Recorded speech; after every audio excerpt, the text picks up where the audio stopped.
Hello, everyone, and welcome to the Flesh and Fury panel. Thank you so much for coming along today. My name is Kaylin Steed. I'm a writer, and I am delighted to be here with three such fantastic authors. I'm going to introduce each of them. We'll talk about their books for a wee while, and then the last 15 minutes I'll leave for your own questions, and I'll give you a little heads up when that's coming along. To start off then, our authors begin with Tracy Fahey on my far left there, an award-winning Irish author of 8 books, principally concerned with reimagined folklore and the female Gothic. Her awards include the 2025 Rubery International Book Award and the 2024 Paul Cave Prize for Literature. Her short fiction has appeared in more than 60 Irish, UK, US, and Australian anthologies and has been reprinted in the British Library Tales of the Weird series. Fahey holds a PhD in the Gothic and lectures in creative writing, contemporary Gothic, and folk horror at the Limerick School of Art and Design. We also have Emma Cleary on my left here, born and raised in Liverpool and now lives with her family in Vancouver. Her first novel, Our Monstrous Bodies, titled Afterbirth in the US and Canada, explores the tangled love between sisters Brooke and Izzy, the uncanniness of the female body, and the seductiveness of art. Emma holds a PhD in literature from Staffordshire University and an MFA in creative writing from the University of British Columbia. She is the editor-in-chief of Geist magazine, a literary magazine of ideas and culture. And in the middle, we have Hester Steele, the debut author of The Faceless Thing We Adore. Originally from the UK, they've worked around the world as a freelance writer and English teacher. Hester currently lives in London, but escapes it as often as possible, either by getting on trains to see how far they go, or by picking up dice and pretending to be a gnome. Hester is currently working on their second novel by reading as much about insects as possible, which has distressed other coffee shop patrons. I didn't make that up, that's your official bio. I wrote that, I don't know why. Please join me in welcoming our three authors.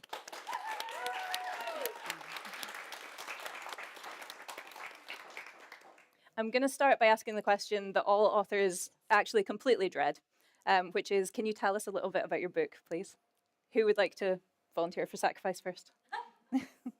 I mean, my book is literally about people volunteering for sacrifice, so I guess I have to go. My book is basically came from the words that popped into my head on a train one day, Eat, Pray, Lovecraft. It is about a backpacker who goes on a journey of self-discovery after breaking up with her controlling boyfriend and ends up joining a cult, which goes fabulously for her and everyone in the cult as well, and indeed everyone in the world as well. And I have been told off by multiple people for not telling people about this, so it was nominated for a Stoker Award. It did not win, but at least it was nominated for a Stoker Award. And it's very silly, apparently. Very silly. It is. And that's pretty much that one. Awesome, thank you so much. Tracy, can you tell us a bit about your book? So my book is called Queens of the Crone Age, and it's the story of the mythic hag of Beara, who's just this wonderful cailleach, this hag. And according to local legend in Ireland, she calcified into stone, where she still stands to this day. But in the book, I reimagine her awakening into this contemporary era and being very shocked by the Ireland that she encounters, which is not the welcoming, folkloric kind of Ireland of the past, but it's riddled with our contemporary anxieties, with kind of eco-disaster, all kinds of relationship fractures, kind of abuse, etc. But the talismans that have been left on her altar start to unlock narratives of contemporary women for her. And as she moves through the book and as the stories unfold, it becomes something different. It kind of moves from a place of anxiety into a place and a possibility of intergenerational healing. And my whole motive behind it was to reclaim the word hag, which I think is so often misused today, signifying usually an unattractive older woman. But when you look at the original connotations, like this is a mother goddess who created the universe according to our Irish lore. So I wanted to bring back some of that power and agency and joy as well. That's beautifully said. Well done. Thank you so much. And Emma, would you like to tell us about yours? Yeah, so Our Monstrous Bodies is a queer literary horror novel about sisters, monsters, and art. And it follows Brooke, who's kind of an aspiring young artist. And she travels to Vancouver to look after older sister Izzy, who's about to go in for reproductive surgery. And when she arrives, she finds Izzy living in this kind of decrepit, decaying apartment building.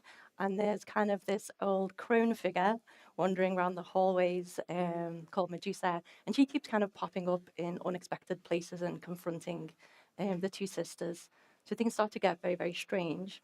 And while Brooke is there, she's kind of like recovering from quite a traumatic breakup with her girlfriend, who was a big, big horror movie buff. So she's kind of trying to process that breakup by watching all of these old horror movies that she watched with her girlfriend in this very strange environment. And the horror kind of starts to seep from the screen into the building, into their lives, and writes itself onto her body. So I guess it's a book about what it takes, the courage it takes to reclaim our bodies and our lives, despite outside attempts to deny our autonomy. Yeah. That's beautifully put. Thank you so Thank much. you.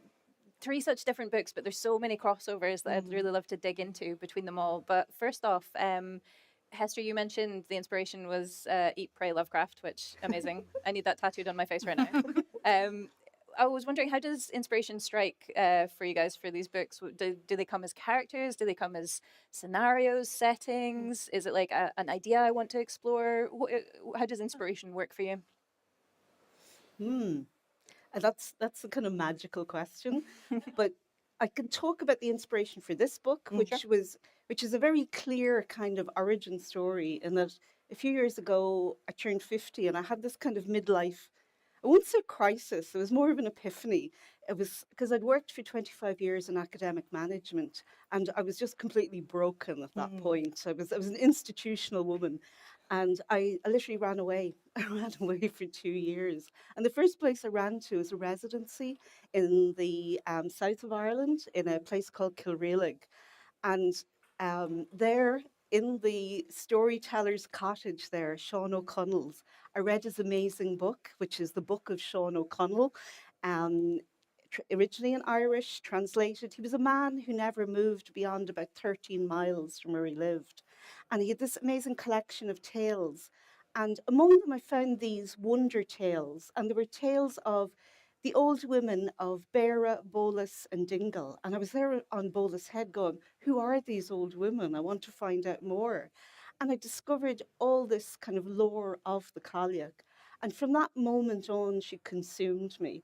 And even though I'd actually gone there to write a commercial novel at a complete different trajectory, but the minute she got hold of me, that was it. So that's when I started to research her. But in order for the research to happen, I always have to have that magic moment. And I think that magic moment was with a flashlight in a cottage that didn't have electric light, reading these wonder tales. So, yeah, that was how it started. That's so atmospheric. I love that. Yeah. And Hester, can you tell us a little bit about your inspiration? I think, like, for this one, it started out obviously with those words, and then it was like I started like looking into. At first I wrote a completely different first draft, which was more of a fantasy/comedy, and then I kind of started reading out more about cults and more about like the psychology and the history of cults. So I was like, actually, this should be a horror, and this should really dig into this stuff. So I kind of rewrote it on those grounds. Inspiration kind of comes to me totally randomly from very different circumstances. I think the inspiration from the book that I'm currently working on just came from being really, really mad about something. Previously, I've had like snippets of conversations with friends that I go, oh, that should be a story. I play a lot of games with certain people in this room that have given me lots of ideas. So generally, I think it's just like keeping open to coming across random things and in jokes and phrases that just like click something like, oh, there's a story there. I love that. And Emma, your own love of horror movies, was that the inspiration for you? Kind of. Like, I do love horror movies, but specifically in this book, I kind of like home in on a genre that I call mommy horror. With a North American accent intentionally.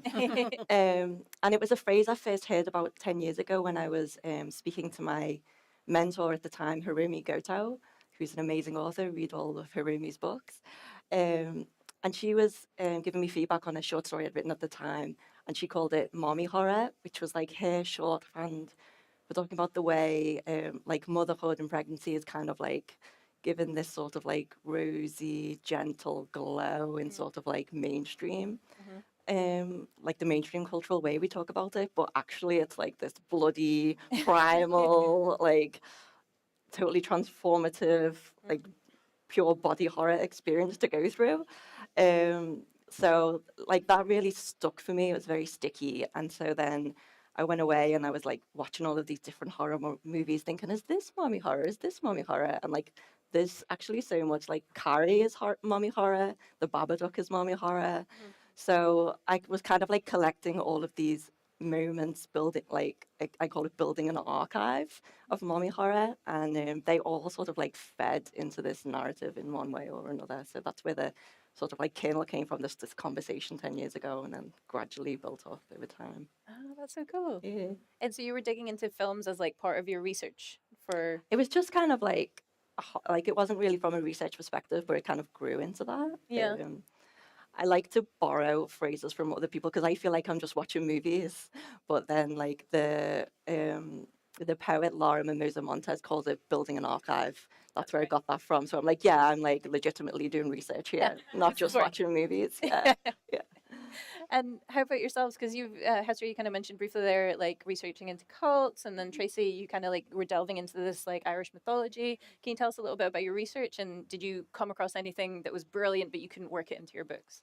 The short answer is yes. But I think my research process, and I use the term process very loosely indeed, because I have to kind of feel my way through a story. So for me, research is kind of embodied research. I mean, look, I'm an academic, so I love an archive or a library, and I really will dig in deep and kind of enjoy it. But I remember when I first encountered the hagtails, myself and a poet who was in the same residency, Ashley O'Neill, we both got obsessed with the hag, and we started making what we called like hag pilgrimages in my car, which is a very beat up old car. We called it the Hagmobile. And the Hagmobile broke down in various locations because things like Holy Wells and Sheila na Gigs, they're always in very remote areas. But an awful lot of the research kind of came through the fun and joy of those trips and just kind of observing these locations. But also I was kind of researching through my own experience as well, because I was moving through midlife myself, and I was surrounded by all these amazing, hilarious, brilliant women that I didn't see represented in books. Like, I mean, yeah, no, I have a lot to say about everything, but especially about that kind of, I suppose, lack of visibility of midlife joy and celebration and moving into elderhood and letting go of stuff, you know. I read a line recently which has said, "Life is short and there's a finite amount of fucks to give," and you know that's very much the experience. So I wanted to kind of do justice to that, and also this is a very long answer, but I was kind of I used to write a lot of horror, so I'd be mining folklore for its darker elements in quite a deliberate way. But I think I got so wiped out by the world around me that I started to look at ideas of solar punk, and you know, I worked in design for many years, so the idea of backcasting as well, where you envisage the solution and then you kind of work backwards. So I think what I'm writing now is I'm kind of coining the term folk punk. It's like everything we need to work out, we already have within our culture and ourselves, and these older, softer, gentler, more magical ways. So yeah, so basically my research is a big ball of string with kind of lots of untidy bits, but yeah. That's brilliant. And Hester, would you also describe research for you as a ball string with untidy bits? Oh, absolutely. Yeah. A ball of string that I've sort of kicked across the floor and it's like rolled around everywhere and Nottingham on the phone. I feel like there was obviously the concentrated research that I was doing. Like there are a lot of true crime podcasts about cults. There are a lot. Yeah. Some of them are good, some of them are really not, but most of them are good. And it was very interesting. Like I feel like what I got out of that mostly was, I'm going to say the thing about cultists being relatable again, but about like how people how people that you can really understand, like people who think like you do, can fall into these rabbit holes, and that often in those rabbit holes they genuinely do find things that are what they need, and it's like, okay, what's lacking in our society that these things are able to offer people. So that was kind of a fun thing to go down, and it was also the question of like the setting and researching that, and I think that was all researched by accident because I was living in Greece, Turkey, that kind of area of the world for a little while, and I didn't set it in any defined country. It was just this is a holiday island that people go to, but it was very much like the landscapes were inspired by places that I'd visited on those trips. So it was like, I feel like there was a click moment when I was volunteering in Greece working for a search and rescue thing, where I had to like be at a lighthouse at night to watch the sea for any ships in distress, and I was just like, it was just me and this friend sitting out at this lighthouse at the edge of this olive grove by the sea in the middle of the night, and my friend was like, there should really be more horror in settings like this, and I was like, yes, oh my god, there should. And there were a couple of Greek people in the audience that I really want to read that from, but that was like, it's incidental research. It's things that you're doing with your life that you don't know later are going to turn into books. And I think that's often the most powerful kind of research. For sure. And Emma, your character is coming back from teaching in Japan. Was that something you've had experience of yourself? None at all. Oh. None at all. No. I'm just like, I really wanted to go on a research trip to Japan. Like that was my goal of like having that as Brooke's background. I wanted her to have kind of some sort of independent life away from her family and her sisters that she was returning from. Yeah. So that we see a different kind of Brooke.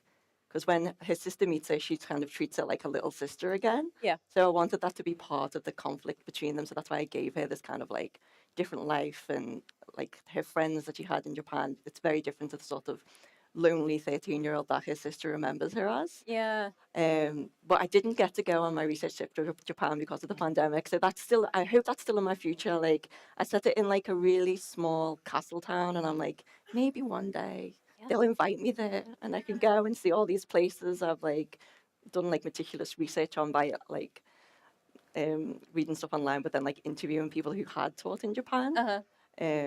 So yeah, but my research is very much like a big ball of string that rolls around too. The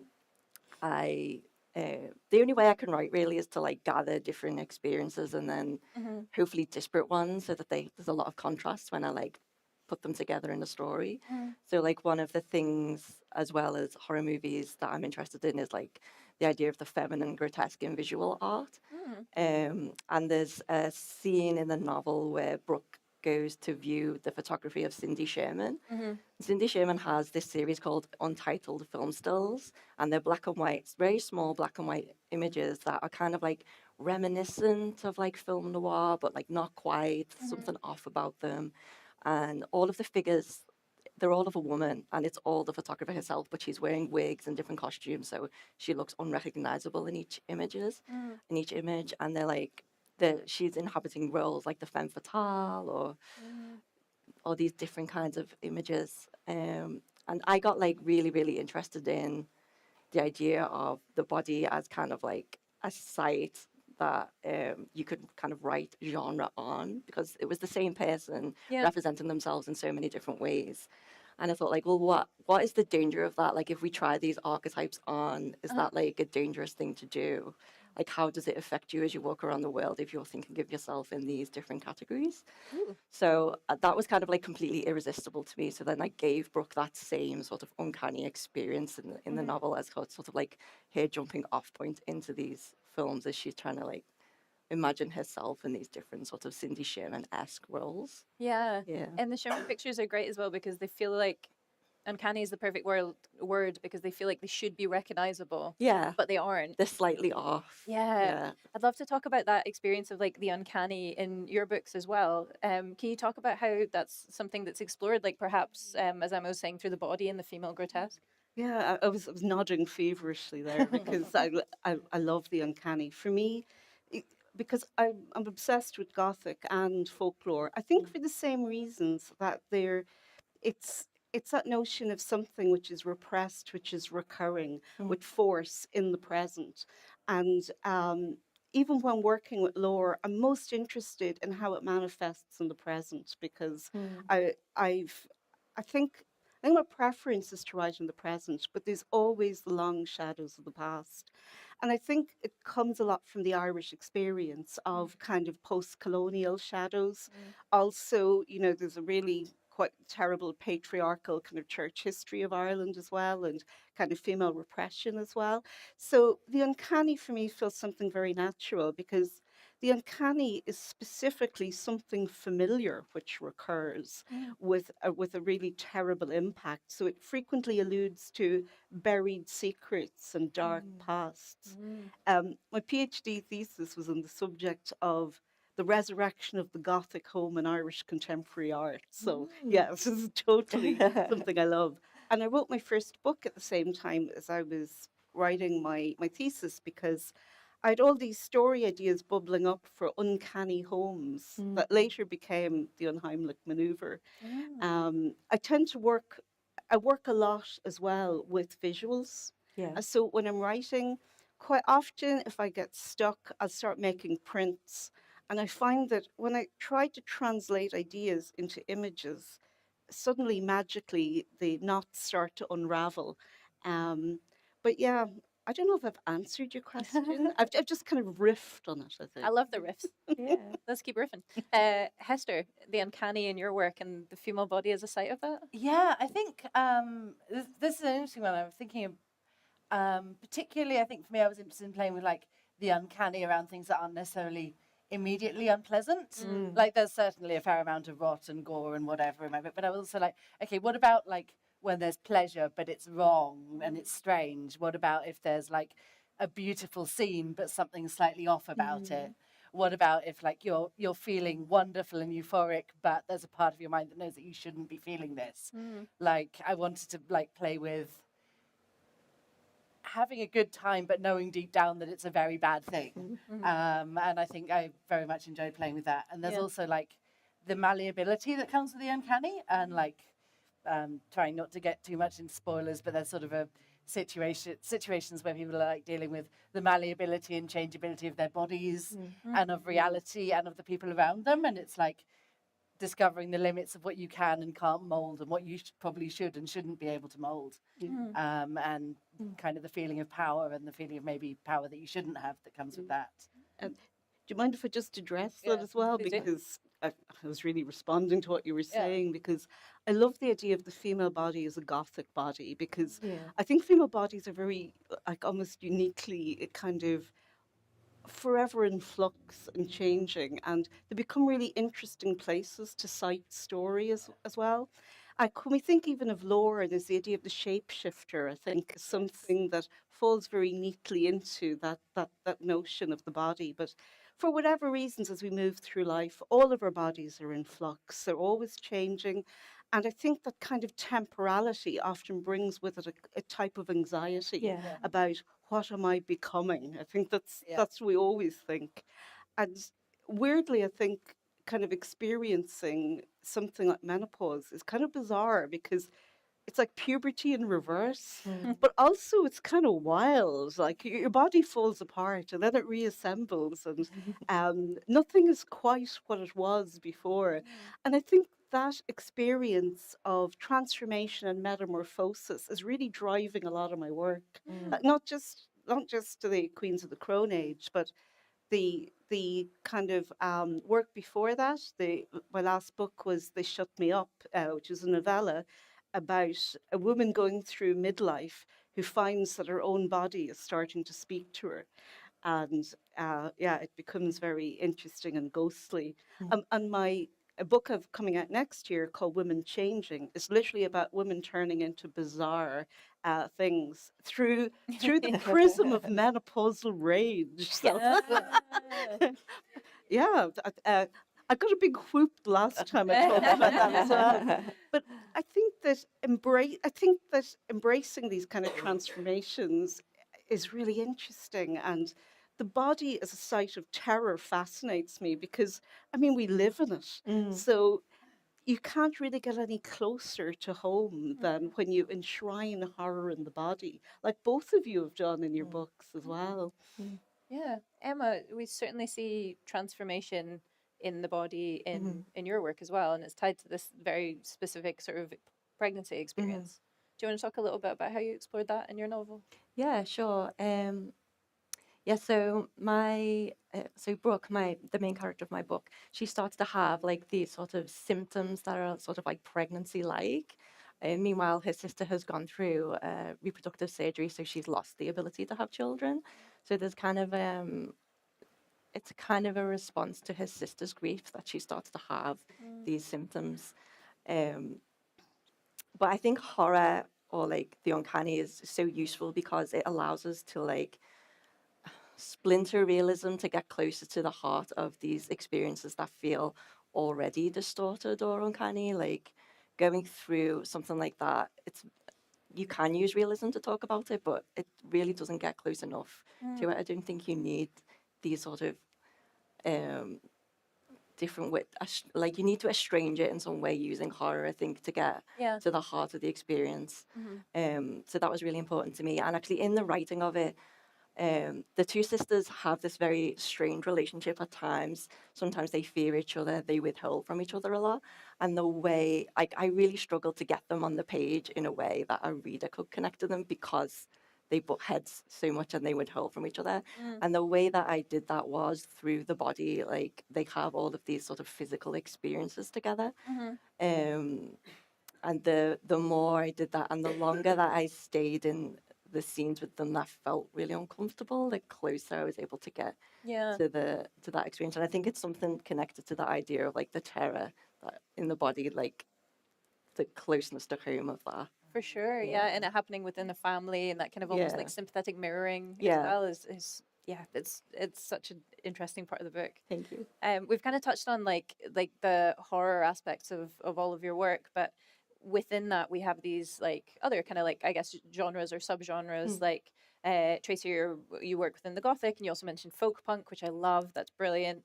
Emma, you mentioned this kind of like mommy horror idea, and Hester, I guess I would say like cosmic horror kind I of. guess, for yours? yeah, like a weird blend of cosmic and psychological horror, which Yeah. don't necessarily mix, but it kind of Yeah, they maybe mix very well. Yeah.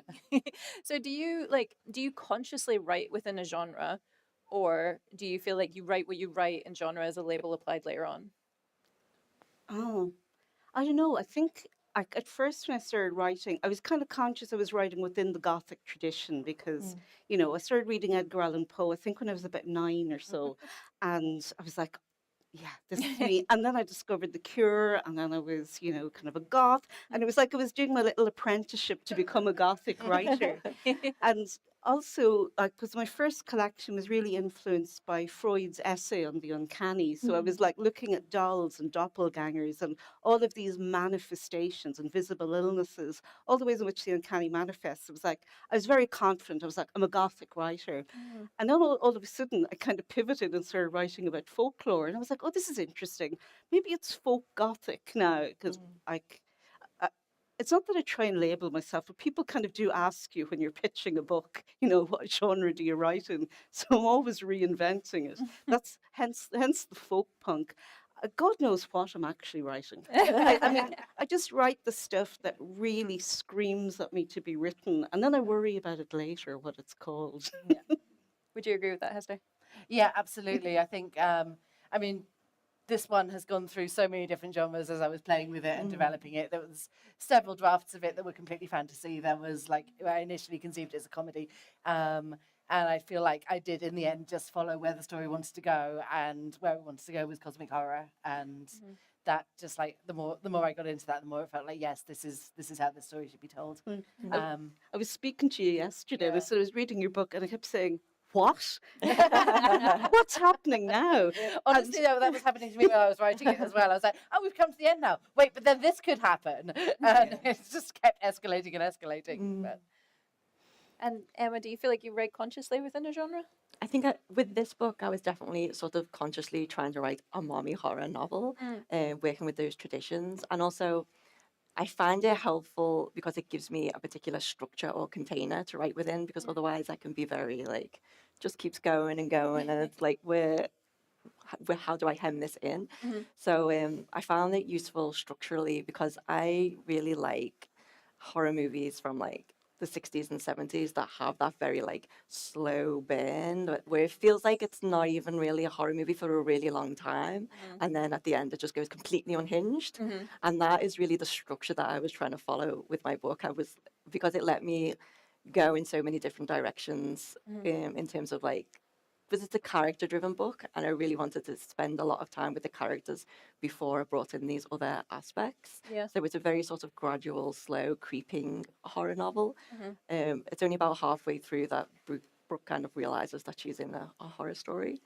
But yeah, I was very intentionally working in that, with genre. Yeah. And I have to say, coming off that, like when someone's gradually learning what genre they're in, Yeah. that's so fun. Like I very much set out to have Aoife be a very non-genre savvy protagonist. She thinks she's in some kind of like self-empowerment adventure story, and gradually realizing, oh no, that's not what this story is.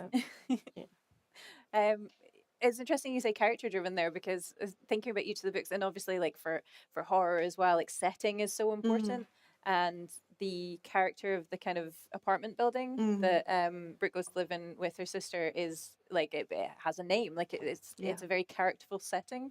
I wonder if we could talk a little bit about like how you use setting in each of your works, and the kind of role of it for you. Shall I go first? Crack on. So the apartment building is called the Leonora, which is after Leonora Carrington. In my head, nothing in the book, but just in my head, that's where it came from. She has this painting called The Opposite House, and that's kind of where the name came from. But yeah, so it's set largely in Vancouver, mostly inside this apartment building, and that's where I live. But Vancouver's really funny because it's a location where a lot of movies are filmed, but none are actually set. So it's always like standing in for the US or somewhere A else. bit like Glasgow. Yeah. So like you see bits of it in films, but it's always like out of joint. So there's something like kind of interesting about this disjointedness, and how it's kind of like I don't know, a proxy for somewhere else all the time. So like when Brooke's visiting Vancouver for the first time, she's kind of seeing these small glimpses because it's November and it's grey and she can't really see the mountains properly. And so I thought it was an interesting setting for that reason. And then also, there's like a power cut scene near the beginning of the book, in the apartment, and that really happened to me in the apartment building I was living in. We lost power for like 3 or 4 days, and like it was so scary how quickly we all devolved. Like we were all beaten because we had cold water, so we were all meeting each other kind of like unwashed, walking up and down the stairs because like the elevators were out, and like there was like there's an episode where somebody's screaming in the street.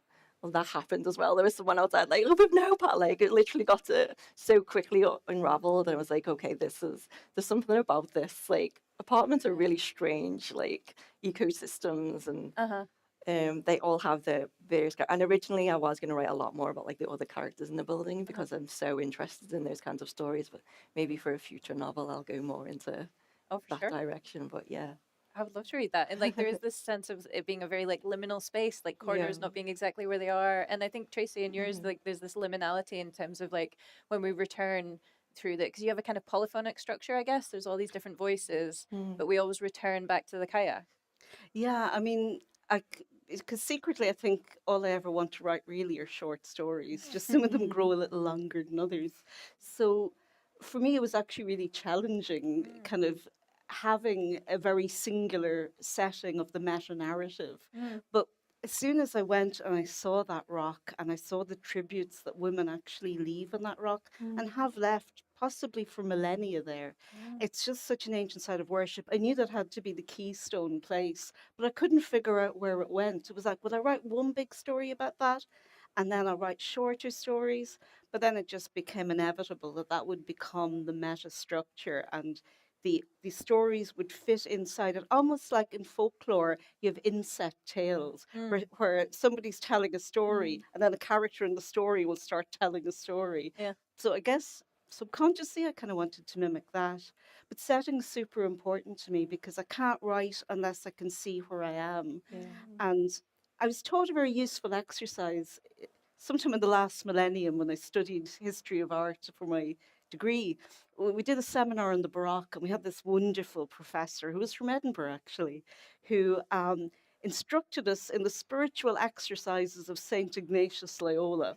I know, but these spiritual exercises were designed so that you could inject yourself into the religious narrative. So you would visualize the life of a saint, and you would like visualize the scents and the smells and the textures, and uh, yeah, he meant it to be an entry point into Baroque art, but I use it a lot in writing, Yeah. particularly in trying to create setting.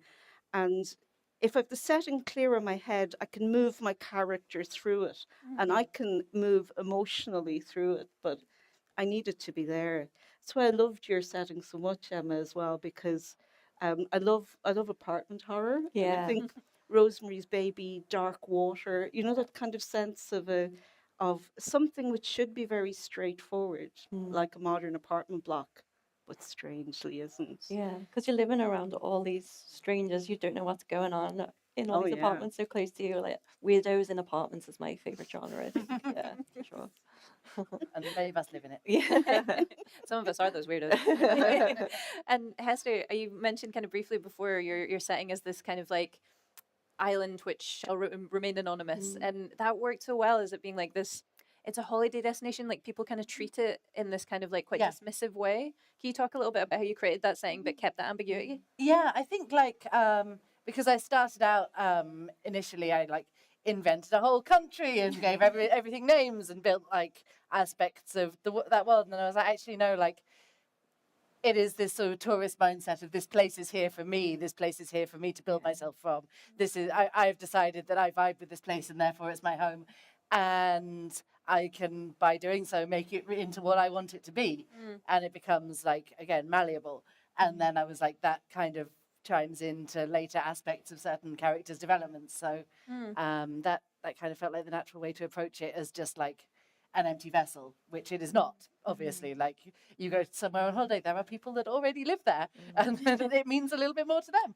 But it's very much that attitude of I can use this as a space to create myself, and in doing so, I can change the space, and then I can maybe start to change the people around me, and then suddenly you're a cult leader. I mean, whomst among us hasn't been on a holiday where that's happened? It's happened to me like 7 times. It's really embarrassing now.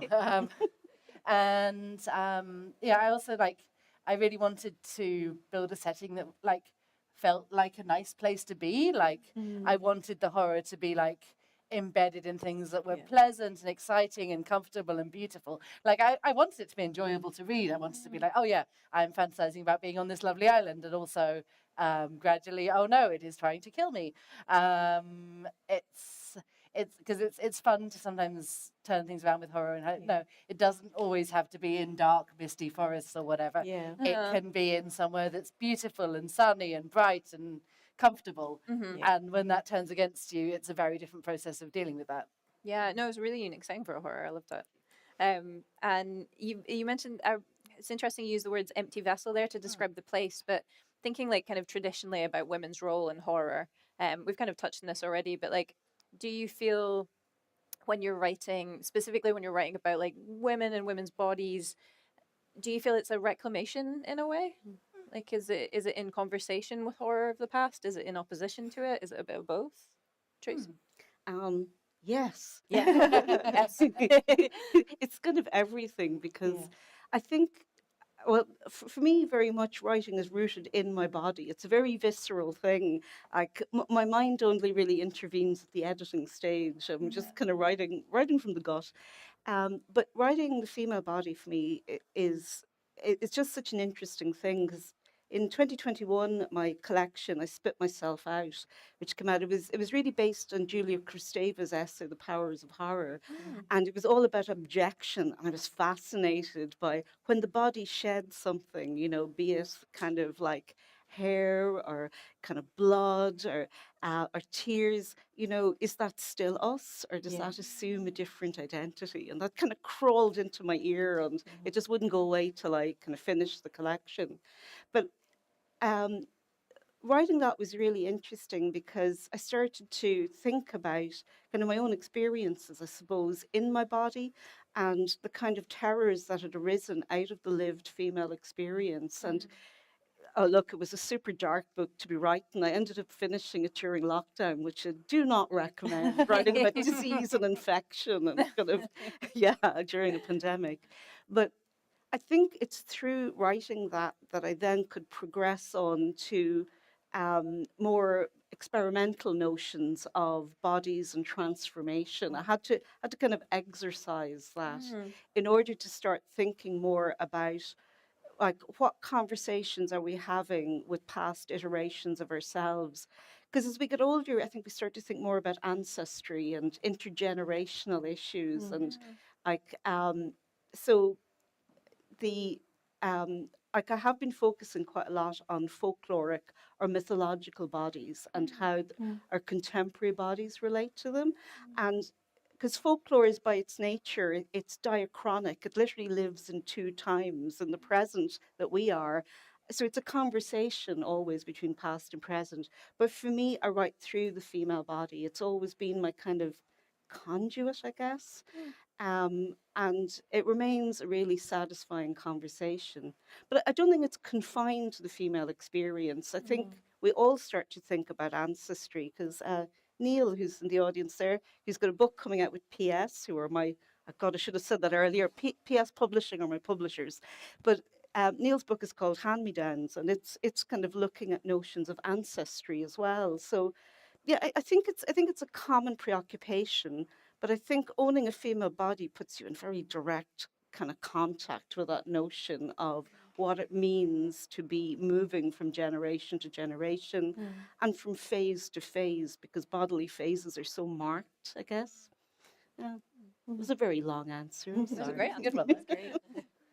Yeah. I think like for me there was a lot of like when I was as I was writing I was like, okay, what happens if we're taking narratives and then we're taking them further?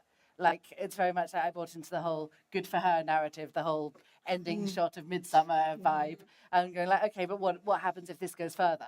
Like what happens if you good for her into doing a lot of damage to people?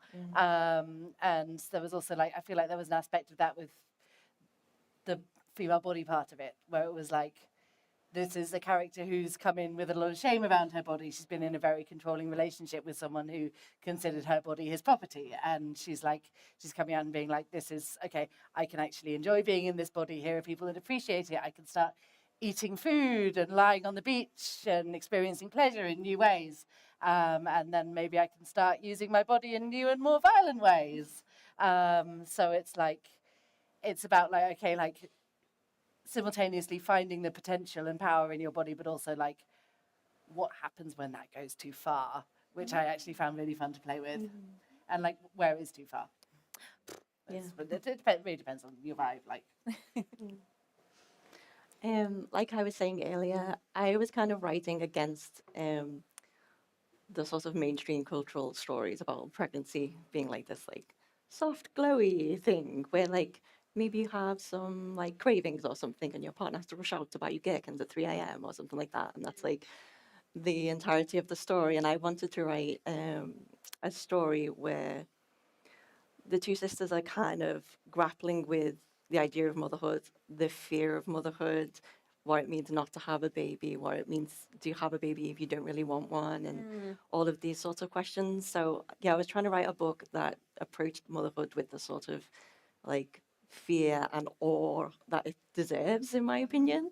And like my personal experience was like as I was writing the like before I had a whole draft, and then I was pregnant, and then I rewrote the ending while I was pregnant, and then after I had the baby, I revised the book.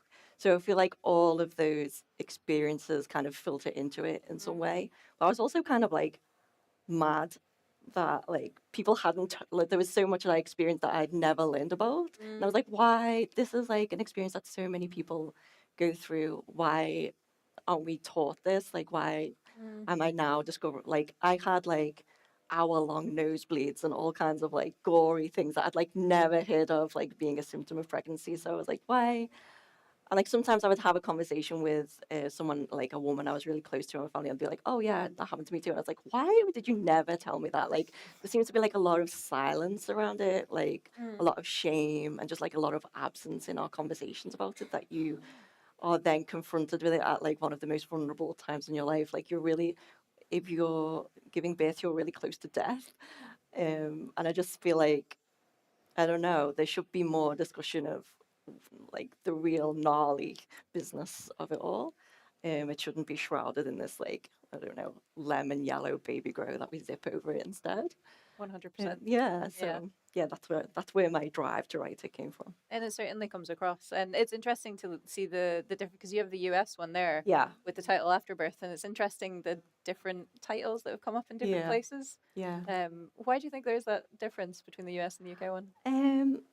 I think Afterbirth is a cool. It's a very visceral. This is my US and Canadian cover, but they've gone for a very floral sort of representation of like something quite yonic. But yeah, it's much more visceral. It makes you think about the body in a different way than our monstrous bodies. Although this cover does a lot of work, I think. The for me. contrast is really interesting. Yeah, yeah. But And I don't know if it was like I thought that like different audiences would respond differently to different titles, or yeah. but yeah, yeah.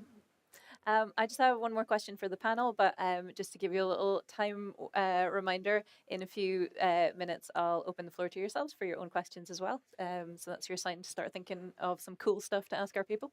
Last thing I'm going to ask you guys then is, can you tell us what's next for you? Hester, would you like to start? Oh, okay. Yeah, I guess this is how I soft launch this. It's the answer is insects and also billionaires, and putting insects and billionaires together and seeing what happens. That's pretty much what I've got. I like it. I wanted to go. I'm very curious about the whole very rich people building like bunkers and fortresses to get away from the potential future apocalypse that they're going to cause. I was like, okay, what if we like went there and we're like, okay, what actually happens next? And what if what happens next is insects? So that's pretty much where I'm at right now. That's what I'm working on. Love that. Tracy. Um, I fear revealing my schedule is going to just show you the tangled mess that's my brain, because I'm always working on a number of projects. Yeah. So this is my first stop on what I'm calling the Hag Tour 2026. So I've got kind of I'm giving a few talks. I'm kind of going around bookshops. So I will be working very much in promoting the Hag. But I also have an unannounced book coming out, which will be a book of Gothic crime stories. That's coming out in the autumn. And then February 2027, I can say, because it has been announced, my book Women Changing, which is based very much on Robert Graves' kind of white goddess and retellings of the Greek myths, but set in the contemporary present and all kinds of weird transformations. But I'm also working on a book of contemporary ghost stories called There Where I Am Not. And what else? I know I'm working on something else, but I can't That seems remember. quite enough to be getting Yeah, on that's a with. lot. I know. Sounds amazing. Good Lord. No, I really, I'm doing some residencies this summer, and one of them is going to be a big old sit down, just relaxing. Quite right. I was about to amazing. say, I Really hope you have a fun. holiday planned. Yes, yes, Not on Hester's Island, but somewhere. And Emma, what's next for you? Yeah, I'm in the UK for about a month, so I'm traveling around doing different events, and then I have a couple. Like Tracy, I work on a few different things at once. So I have a couple of projects on the go. One is they're quite different from each other. One is historical, one is speculative, but they're both interested again in like small groups of women. I seem to be really drawn to stories about pairs of women or three sisters, and yeah, so see where they end up. That sounds fantastic. So does that mean you're working on 2 novels at once? Kind of, but very sort of slowly accumulating bits. Like I have to kind of like trick myself. Like I think like this is my project, and then I'm constantly distracted by the other one, and that might become the main project. But I need to have more than one thing. If I'm just trying to focus on one, it feels more like a task in some way. Yeah. Whereas if I'm flitting between the two, it feels more exciting and generative, and they might sort of feed into each other as well. So yeah, that's how I like to approach it. Brilliant. I love that. All right. Well, we hands up immediately. Brilliant. Thank you. Would you like to start us off? So just thinking a bit more. Oh, sorry. So just given that we accept, I think, that the notion of horror is pretty gendered already, and thinking a bit more about its kind of connection with abjection, hair removal, and stuff like that. It sounds as though all of your books are sort of about the space between, as the uncanny returns, do you accept it or do you reject it? I feel like the midlife running out of fucks is quite a lot to do with just kind of like, oh yeah, pick up. You have to pick up shit sometimes. You have to. Blood gets everywhere. Like one gets a lot more accepting about stuff that seemed viscerally unacceptable. But on the other hand, like, there's obviously too much acceptance is also a thing. I have a placenta as a character in my novel, but Cool. but placentas are really interesting because they're So sort of in that space, right? They're like during pregnancy, they're part of you and they're part of the nurturing thing, but also there's a genetic, like really quite savage genetic battle going on in the placenta, like preeclampsia and stuff. Things are, there is bad. This is not, no matter how accepting one is about physical process, there are still parts of physical process that are just intrinsically scary. But as women writing in that horror space around objection, it's just really interested about how political and tricky you find that move into, on the one hand, rejection, or on the other hand, acceptance.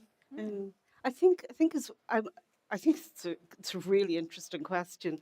I think that I really welcome the agency that comes at reclaiming the body as a site of horror, almost, because the trope. I watch a lot of police procedurals.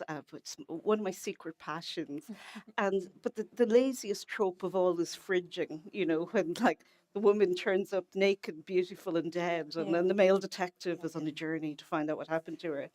So I mean, what we're seeing at the moment is this radical movement where women are writing incredibly visceral books, like my honourable friends here. But also, have you noticed how much cannibalism there is recently? much, These like the lamb. There's girl dinner. There's the eyes are the best part. And it seems to me that as we move into a society which has never been more regimented in how we should present as women, there's a crazy rebellion going on, and I think that's really powerful. To say in this era where our bodies are so policed, or we're letting them run rampant on the page, and I, for one, am very much here for it, even though I'm kind of squeamish myself. I do think it's an important thing to reinscribe the body through that kind of uncanny return. Yeah, I can neither confirm nor deny that there's cannibalism in my book. May or may not be. I'm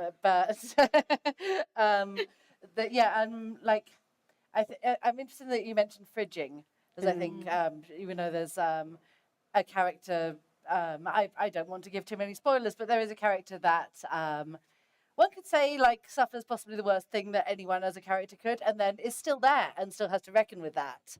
And I think like there's something about like, once you've been a victim, how do you then react to life with that hanging over you?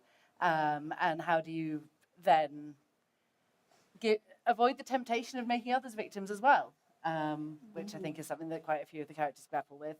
And I think I've tried to like have a lot of women characters who are kind of coming into their bodies and coming into their power in different ways within a very horrific situation. And I think also one of them has been like the main character's love interest, and having her like kind of having to reclaim her own power against the narrator herself, which I think was interesting to play with. And I've probably gone far too deep into spoiler territory at this point. But yeah, like there's some of that I've gone into the physicality of it, and some of it I haven't. But I think that's always the underlying feeling of like in this very closed, claustrophobic situation, where your body is not entirely your own. How do you react to that? And also, just like enjoying the moment of choice between your ex-boyfriend or an eldritch god. Like, honestly, what would you choose? My favorite spoiler I've seen for my novel is oh, there's no cannibalism. Like, it was almost expected that it should have cannibalism because of the title. It's like, oh, there's no cannibal in this. Sorry. But yeah, I've kind of like forgotten the question, but I think it's about Sort of, acceptance or rejection. Yeah. Yeah, I'm just really annoyed at everything that women have been expected to accept for a very long time. Like, it just really gets my back up. So I think I was trying to walk a fine line in my book between it's about like what we're allowed to want, but also what we're allowed to not want. So there is like an element of one sister kind of like rejecting something that the other sister really, really wants. So I was kind of like, I kind of like push against the notion that there is like one answer or another answer. Like, even from my own experience, I very rarely feel one thing about something all the time. It's always mixed with lots of different feelings and sometimes quite competing ones. So I was trying to like retain that push and pull through that relationship in the novel, because really what they both feel could exist within one person. Yeah. But I was using the sisters as kind of like a method for looking at that tension Yeah. in the two. And I want to have a conversation with you about placentas after this. Honestly, yeah, can we make a little circle? 'Cause I think I need to Placenta circle. Placenta circle in the cafe. Like, I think we have time for one more question. Yourself at the back there.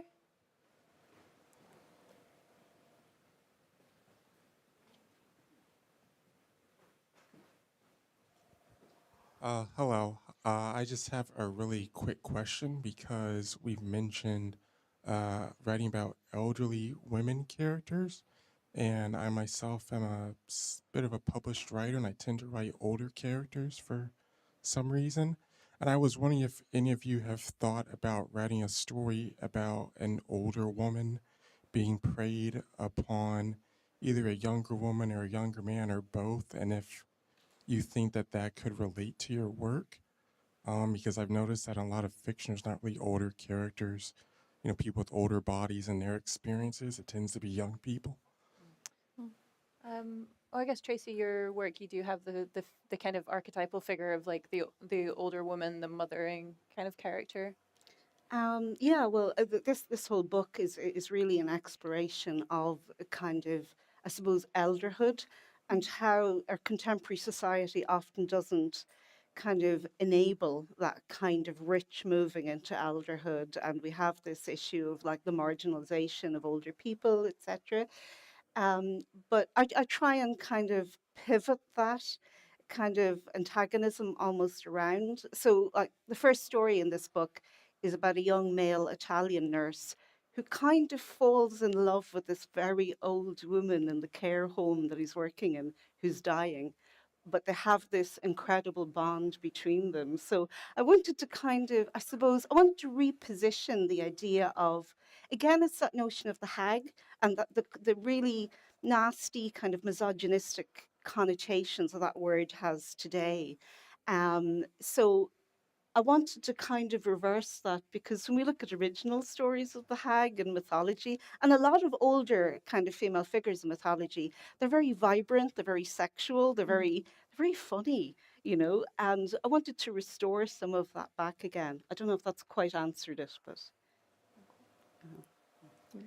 I have a crone figure in my novel too, Medusa, and I think a lot of early depictions of Medusa are like quite sexual and vibrant, and then over the years she's kind of been made into something else. So I was kind of interested in the way different characters respond to that figure, and also the idea that like it was important to me to have her in the novel as sort of an older woman without children who's kind of like invisible to a lot of the other people around her, but also that gives her kind of an element of power too. Like, she's able to live in a certain way because of that invisibility. So yeah, I'm kind of interested in how we can like finagle those things to like empower ourselves in some way too. For sure.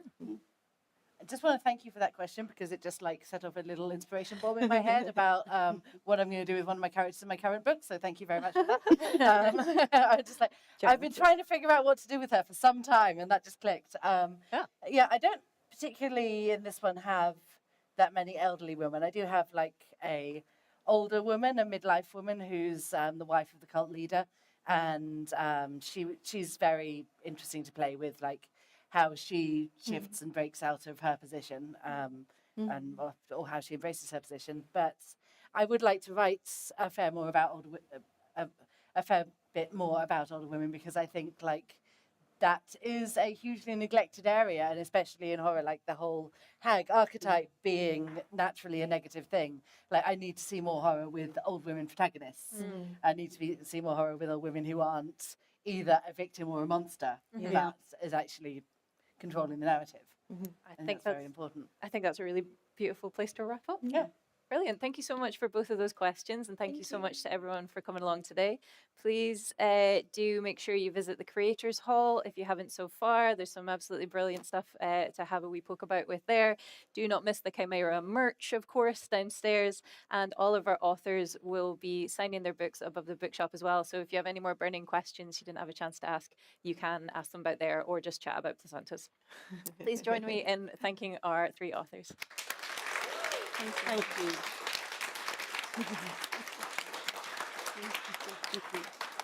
Thank you. Thank you so much. Yeah, for thank you, Kaylin. a brilliant sharing. That was Thank fantastic. you.